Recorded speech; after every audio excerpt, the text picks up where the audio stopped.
Matam kuirabagi tungda state asida COVID positive oibagi chaang Haigatlakle. Ngasi sample chamaga kuntaruk test tawbada miyoi tara taruk positive oiduna positive oibagi Chaang Chaada 12.7 Haigatlakle. COVID-19 common control room amasung IDS pidagi thadorakiba cherol singi matungina nauna positive oikiba sengadu gi manungda Imphal East gi taruk Imphal West gi mapan amasung Chandel gi amane.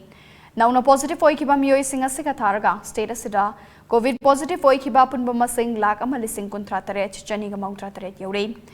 State asida active case ni fuhum do yore. Nakalamaromda miyoi mari nauna charge saukiduna laichara asida gi fagalakiba punba masing lak ama lising kuntra manga chamaga kuntra mari yore. Nauna charge saukiba singa do home isolation tawrakiba ngaktane. Fagalakpagi Chaang Chaada 12.7 ne.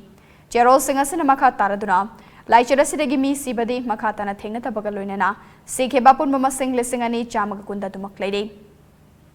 Amarom state asigi miyamda COVID vaccine kapagi thabak chathare. Ahanba dose laktara manga lising maudra humdoi chamanga ga yankai manga. Anisuba dose laktara nithoi lising yankai mapan. Chamanga ga humfuni thoi amasung precautionary dose lakama lising tara nithoi. Chamri ga kuntra manga yauna puna vaccine dose lakun mapan lising humfu manga. Chamanga ga yankai nithoi kapangam krei. Ahanba dose kapagi Chaang Chaada 12.7 aduga ani suba dose kapagi Chaang Chaada 52.2 ne.